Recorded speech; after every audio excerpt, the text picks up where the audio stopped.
മാധ്യമ സ്വാതന്ത്ര്യത്തെക്കുറിച്ച് ഉത്കണ്ഠയുണ്ടോ എന്ന് ചോദിച്ചാൽ എനിക്ക് ഉത്കണ്ഠയില്ല. ഇല്ല എന്ന് പറഞ്ഞാൽ ഇല്ല. കാരണം വേറെ ഒന്നുമല്ല, 23 വർഷമായി ഞാൻ മാധ്യമപ്രവർത്തനം തന്നെയാണ് ചെയ്യുന്നത്. അതിൻ്റെ ഡെഫിനിഷൻ നിങ്ങൾക്ക് ഇഷ്ടമുള്ളതുപോലെ വ്യാഖ്യാനിക്കാം. 23 വർഷം മുമ്പ് ആദ്യമായി ഒരു ട്രെയിനി റിപ്പോർട്ടറായി ഇന്ത്യ വിഷനിൽ ജോലി തുടങ്ങുമ്പോൾ മുതൽ ഞാൻ പങ്കെടുക്കുന്ന എല്ലാ മാധ്യമ സെമിനാറുകളുടെയും വിഷയം ഇതാണ്: മാധ്യമ സ്വാതന്ത്ര്യം. അന്നത്തെ ചോദ്യങ്ങൾ വേറെയായിരുന്നു, ഇന്നത്തെ ചോദ്യങ്ങൾ വേറെയാണ്. അന്ന് നരേന്ദ്രമോദി ആയിരുന്നില്ല ഇന്ത്യ ഭരിക്കുന്നത്, തുടർഭരണം ഉണ്ടായിരുന്നില്ല, സഖ്യകക്ഷി സർക്കാരായിരുന്നു. ഇപ്പോൾ കഴിഞ്ഞ 3 തവണയായി രാജ്യത്ത് സാഹചര്യം മാറിയിട്ടുണ്ട്. പക്ഷെ എല്ലാ കാലത്തും നമ്മുടെ ഏറ്റവും വലിയ ഉത്കണ്ഠയായി അന്ന് മുതൽ പങ്കെടുക്കേണ്ടി വരുന്ന എല്ലാ സെമിനാറുകളുടെയും വിഷയം ഒന്ന് തന്നെയാണ്: മാധ്യമ സ്വാതന്ത്ര്യം. അപ്പോൾ 23 വർഷമായി ഞാൻ കേട്ടുകൊണ്ടേയിരിക്കുന്നത് ഇതിന് തൊട്ട് മുൻപുണ്ടായിരുന്ന കാലത്ത് മാധ്യമങ്ങൾ ഇങ്ങനെ ആയിരുന്നില്ല എന്നാണ്. ഇത്രയും കാലമായി കേട്ടുകൊണ്ടേയിരിക്കുകയാണ്, ഇപ്പോഴും അത് തന്നെയാണ് കേൾക്കുന്നത്. ഇതിന് തൊട്ട് മുൻപുണ്ടായിരുന്ന കാലത്ത് മാധ്യമങ്ങൾ ഇങ്ങനെ ആയിരുന്നില്ല, മാധ്യമ പ്രവർത്തനം ഇങ്ങനെ ആയിരുന്നില്ല, അധികാരം ഇങ്ങനെ ആയിരുന്നില്ല, ഭരണകൂടം ഇങ്ങനെ ആയിരുന്നില്ല.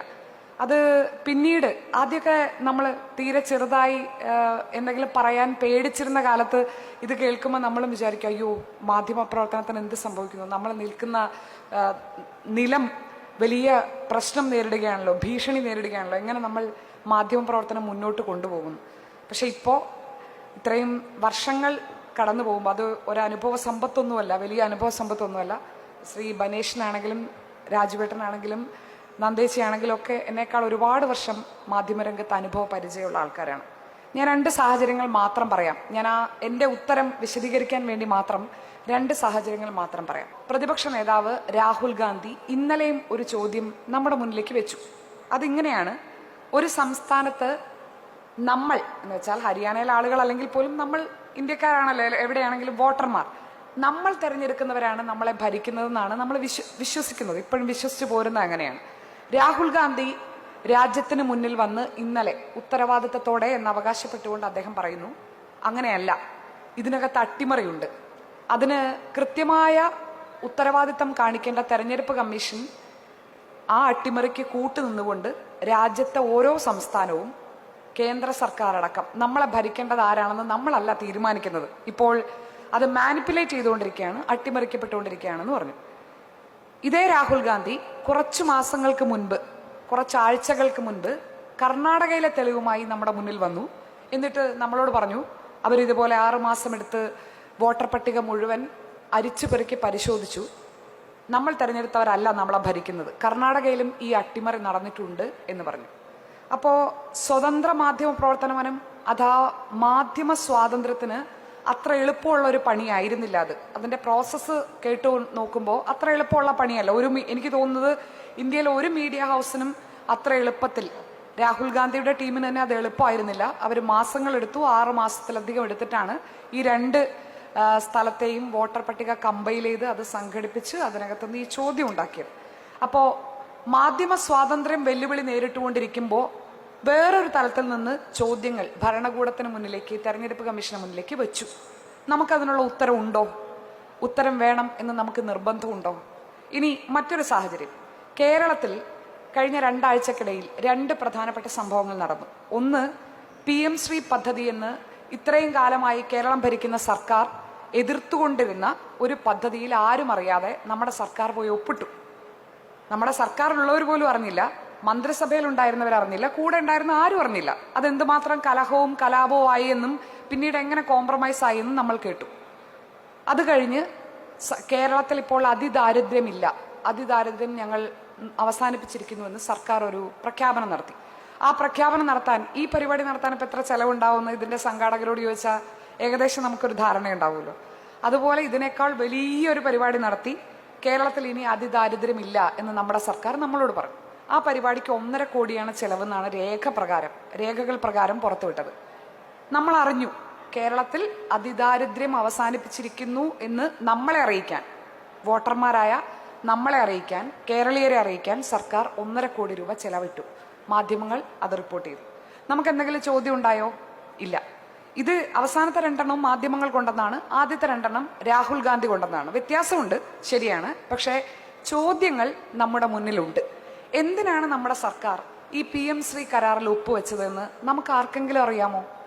CPI പോലും പിണക്കി കൂടെയുള്ള മന്ത്രിമാരെ വിശ്വാസത്തിലെടുക്കാതെ ഒരു രാഖി രാമായണം അത് ഒപ്പിട്ട് കഴിഞ്ഞ് ദിവസങ്ങൾ കഴിഞ്ഞാണ് നമ്മൾ അറിയുന്നത് പോലും, പുറത്ത് പറഞ്ഞു പോലുമില്ല. നമ്മുടെ മുഖ്യമന്ത്രി വന്ന് നമ്മളോട് പറഞ്ഞു, നമ്മുടെ മുഖ്യമന്ത്രി രാജ്യത്തിന്റെ പ്രധാനമന്ത്രിയെ പോലെയല്ല, രാജ്യത്തിന്റെ പ്രധാനമന്ത്രിക്ക് മാധ്യമ പ്രവർത്തകരെ സെലക്ട് ചെയ്ത് ചോദ്യങ്ങൾ മാത്രമേ അദ്ദേഹത്തിന് നേരത്തെ കൊടുക്കുന്ന ചോദ്യങ്ങൾക്ക് പിന്നീട് വന്ന് ഉത്തരം നൽകുന്നതാണ് പ്രധാനമന്ത്രി നരേന്ദ്രമോദിയുടെ ശൈലി. പക്ഷേ നമ്മുടെ മുഖ്യമന്ത്രി അങ്ങനെയല്ല. അദ്ദേഹം ഇടയ്ക്കിടയ്ക്ക് മാധ്യമപ്രവർത്തകരെ കാണാറുണ്ട്. പക്ഷേ ചോദ്യങ്ങൾ എങ്ങനെ വരണമെന്നും അതിന്റെ ഉത്തരങ്ങൾ എങ്ങനെ ഫ്രെയിം ചെയ്യപ്പെടണമെന്നും എല്ലാ കാലത്തും സ്ഥിരമായി അദ്ദേഹത്തിന്റെ വാർത്താ സമ്മേളനങ്ങൾ കാണുന്ന എല്ലാവർക്കും നന്നായി മനസ്സിലാവുന്നതുമാണ്. എന്തായാലും ഈ ചോദ്യം അദ്ദേഹത്തോട് വന്നു. ശരി, നിങ്ങൾ PM ശ്രീയിൽ ഒത്തുതീർപ്പായി, പക്ഷെ എന്തിനാണ് ഒപ്പുവെച്ചത്? അത് ഒപ്പുവെക്കാനുള്ള സാഹചര്യം എന്തായിരുന്നു എന്ന് നമ്മൾ തെരഞ്ഞെടുത്ത മുഖ്യമന്ത്രിയാണ്, നമ്മുടെ മുഖ്യമന്ത്രി പറഞ്ഞു ഇനി അതിനെക്കുറിച്ച് സംസാരിക്കേണ്ടെന്ന് പറഞ്ഞു. തീർന്നില്ലേ? നമ്മുടെ ചോദ്യം തീർന്നില്ലേ? അപ്പോ നമ്മൾ ശരിക്കും ഈ മാധ്യമങ്ങളെക്കുറിച്ച് വേവലാതിപ്പെടുന്നതിന് പകരം കുറച്ചൊക്കെ ജനാധിപത്യത്തെക്കുറിച്ച് കൂടി വേവലാതിപ്പെടാനുള്ള സമയമായി എന്നാണ് എനിക്ക് തോന്നുന്നത്. കാരണം ഇവിടെ വിഷയം അവതരിപ്പിച്ച ശ്രീ ബനേഷ് മുതൽ പറഞ്ഞ ഏറ്റവും അടിസ്ഥാന കാര്യത്തോട് ഞാൻ യോജിക്കുകയാണ്. മാധ്യമങ്ങൾക്ക് പ്രത്യേക അവകാശമില്ല, ഏതെങ്കിലും തരത്തിലുള്ള പ്രിവിലേജിന്റെ ആവശ്യമില്ല. പക്ഷെ ചോദ്യങ്ങൾ ജനങ്ങൾക്ക് മുന്നിൽ എത്തിക്കുന്ന പണിയാണ് മാധ്യമങ്ങളുടേത്. അപ്പോൾ ഇനി നമ്മൾ ഈ മാധ്യമ സ്വാതന്ത്ര്യം എന്ന വാക്കിനോടുള്ള ഈ റൊമാൻറ്റിക് ആയ ഒരു ഇഷ്ടമുണ്ട് നമുക്ക്, അത് വിടാനുള്ള കാലമായി എന്നാണ് എനിക്ക് തോന്നുന്നത്. മാധ്യമ സ്വാതന്ത്ര്യം എന്ന വാക്കിനെ ഇങ്ങനെ കാൽപ്പനികവൽക്കരിച്ച് അങ്ങനെയല്ല. മാധ്യമങ്ങൾ മാറിയിട്ടുണ്ട്, ലോകം മാറിയിട്ടുണ്ട്, എല്ലാവരുടെ കയ്യിലും സോഷ്യൽ മീഡിയ ഉണ്ട്. എല്ലാവരുടെയും സ്വാതന്ത്ര്യം എന്നത് മാധ്യമ സ്വാതന്ത്ര്യം മാറിയിട്ടുണ്ട്. നിങ്ങൾക്ക് ഇഷ്ടമുള്ളത്, നിങ്ങൾക്ക് ഇഷ്ടമുള്ള ചോദ്യങ്ങൾ നിങ്ങളുടെ സോഷ്യൽ മീഡിയയിൽ എഴുതാൻ പറ്റുമോ? വളരെ സിമ്പിളാണ് ചോദ്യം. പറ്റുമോ? ഇപ്പൊ അത് പറ്റുന്ന കാലമാണോ? നിങ്ങൾക്ക് തോന്നുന്ന എല്ലാ സംശയങ്ങളും എഴുതാൻ പറ്റുമോ? പറ്റില്ല. എല്ലാ സംശയങ്ങളും നിങ്ങൾ എഴുതി കഴിഞ്ഞാൽ നേരിടേണ്ടി വരുന്ന പ്രത്യാഘാതങ്ങളെ കുറിച്ച് നിങ്ങൾക്ക് നല്ല ബോധ്യം ഉണ്ടാവും എന്നെനിക്ക് ഉറപ്പാണ്. കാരണം ഓരോ സർക്കാരിന്റെയും ഓരോ രാഷ്ട്രീയ പാർട്ടിയുടെയും, കേരളത്തിലെ സർക്കാരിനെ കുറിച്ച് പറഞ്ഞാൽ കേരളത്തിലെ രാഷ്ട്രീയ പാർട്ടിക്ക് വേണ്ടി വളരെ സൈലന്റായി സോഷ്യൽ മീഡിയയിൽ പ്രവർത്തിക്കുന്ന ആളുകൾ നിങ്ങളെ അറ്റാക്ക് ചെയ്ത് തീർക്കും. ഈ വ്യവസ്ഥാപിത മാധ്യമങ്ങളൊന്നും ആവണ്ട. ഇനി BJP സർക്കാരിനെ കുറിച്ച് പറഞ്ഞാലോ, അതിലും ഉണ്ട് ആളുകൾ. കോൺഗ്രസിനെ കുറിച്ച് പറഞ്ഞാലോ, കോൺഗ്രസിലൊരു യുവ MLA അദ്ദേഹത്തിന്റെ വ്യക്തിപരമായ പ്രശ്നങ്ങൾ ശ്രദ്ധയിൽപ്പെട്ടതിനെ തുടർന്ന് ആ പാർട്ടി നടപടിയെടുത്തിട്ട് ആ പാർട്ടിയുടെ നടപടിയെടുത്ത നേതാവിന് സൈബർ അറ്റാക്ക് കാരണം വിഷമിക്കേണ്ടി വന്ന ഒരു സംസ്ഥാനത്താണ് നമ്മളിരിക്കുന്നത്. അപ്പോൾ സ്വാതന്ത്ര്യം എന്ന വാക്കിനെ കുറിച്ച് നമുക്ക് ആകുലപ്പെടാം.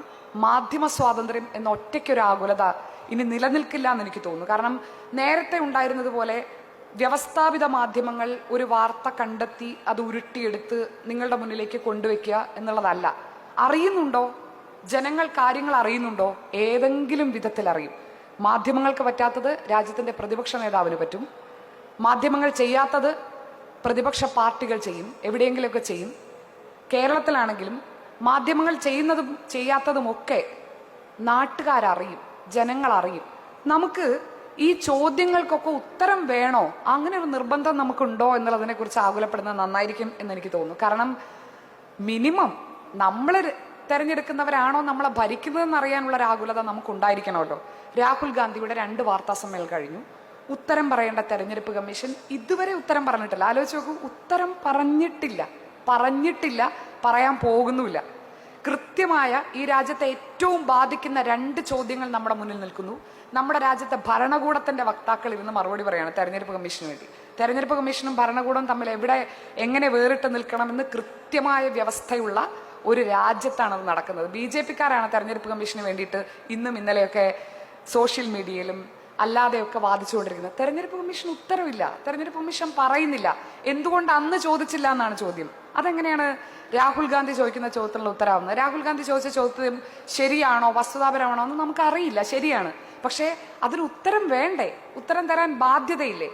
അപ്പോ ശരിക്കും ഈ അറിയാനുള്ള സ്വാതന്ത്ര്യമാണ് മാധ്യമങ്ങൾ പ്രതിനിധീകരിക്കുന്ന സ്വാതന്ത്ര്യമെങ്കിൽ അതിപ്പോൾ ഭീഷണി നേരിടുന്നത് നമ്മൾ ഓരോരുത്തരുടെയും പ്രശ്നമാണ്. ഏതെങ്കിലും മീഡിയ ഹൗസിന്റെ ഒറ്റപ്പെട്ട പ്രശ്നമല്ല. ഏതെങ്കിലും ഒരു മീഡിയ ഹൗസ് ഉയർത്തുന്ന രാഷ്ട്രീയം കൊണ്ടോ ചർച്ചകളിൽ കൂടുതൽ ബഹളം വെച്ചതുകൊണ്ടോ ഒന്നും ഈ ചോദ്യങ്ങൾ നമ്മൾ അറിയാതെ പോകുന്നില്ല എന്നത് ഉറപ്പാണ്. പക്ഷേ അറിയുന്ന ചോദ്യങ്ങൾക്ക് ഉത്തരം വേണ്ട എന്ന് നമുക്ക് അത്രയേ നിർബന്ധമുള്ളൂ എങ്കിൽ, നമുക്ക് ഉത്തരം വേണമെന്ന് നിർബന്ധമില്ലെങ്കിൽ നമ്മൾ ഈ മാധ്യമ സ്വാതന്ത്ര്യം, അതിലുള്ള ഉത്കണ്ഠ എന്ന നാട്യം അവസാനിപ്പിക്കുന്നതായിരിക്കും നല്ലതെന്നാണ് എനിക്ക് തോന്നുന്നത്. നന്ദി, നമസ്കാരം.